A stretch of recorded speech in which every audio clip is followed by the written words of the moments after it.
Hello students of class 8. Today I am going to continue with the lake region portions of North America. In the last video I have explained about the location and the physical features. Today in this video I am going to start from the rivers. Okay.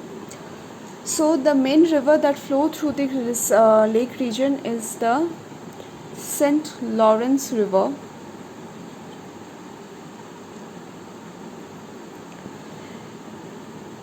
It flows through the lakes and meets the Atlantic Ocean in the eastern portion or in the eastern side. This St. Lawrence River links up all the lakes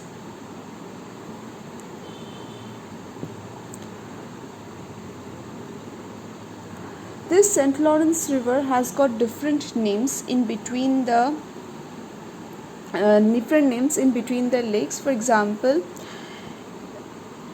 in between Superior and Huron, it is known as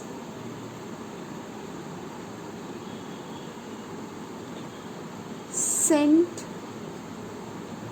Mary River. In between Huron and Erie, it is known as the Detroit River. In between Erie and Ontario, it is known as the Niagara River.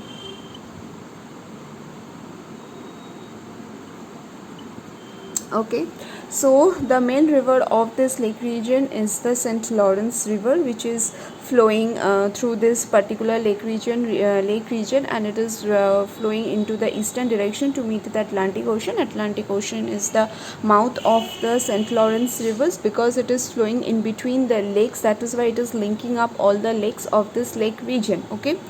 So because this region is flowing and connecting all the lakes, so it has got different name in between the lakes. For example, in between Superior and Huron, it is known as the St. Mary River. In between the Huron and Erie, it is known as the Detroit River, and between Erie and Ontario, it is known as the Niagara River. Now let us see all this in the map.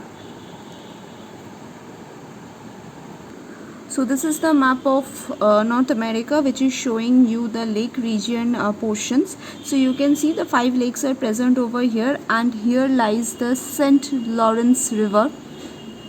You can see the name. So this St. Lawrence River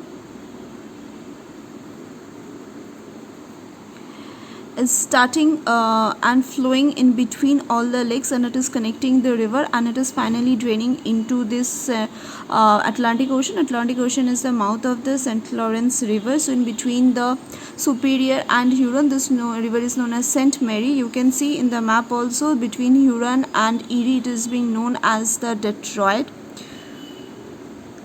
and in between Ontario and Erie, it is known as the Niagara.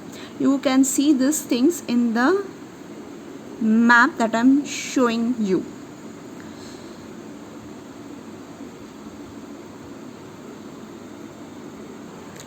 The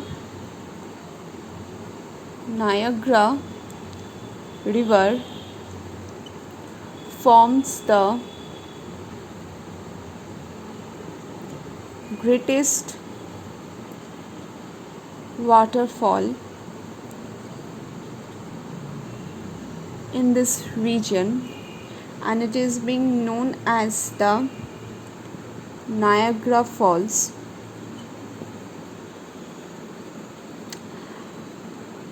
This Niagara Falls drops off about 51 meter with a width of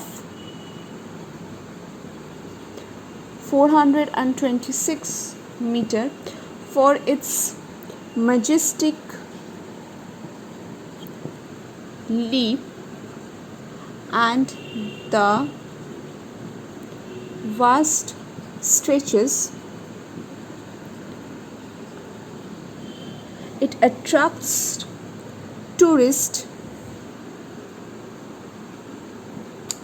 from all over the world. The Niagara is also noted for tidal power generation. So what is this tidal power generation? Tidal power generation is the way by which the energy of the river is utilized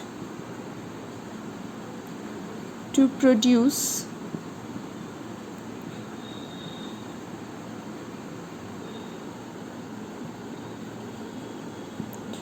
electricity.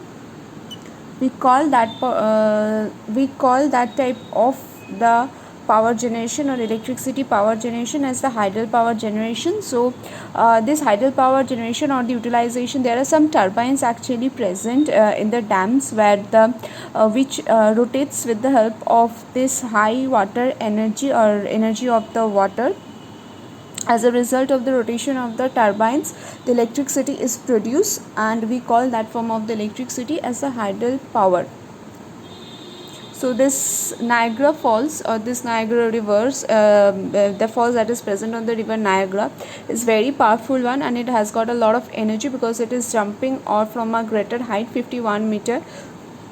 As a result of that, it has got a huge energy, and as a result of that, it is capable of producing this tidal power. The next one is the climate. So the lake region is located in the temperate climatic region of North America. As a result of that, over here temperature falls below the freezing point during the winter time, and the lakes get frozen up during the winter time, and the average rainfall that occurs over here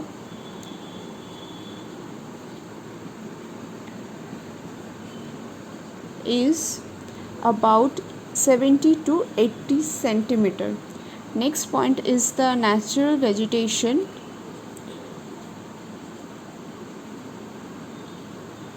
Over here the mixed forest zone is found.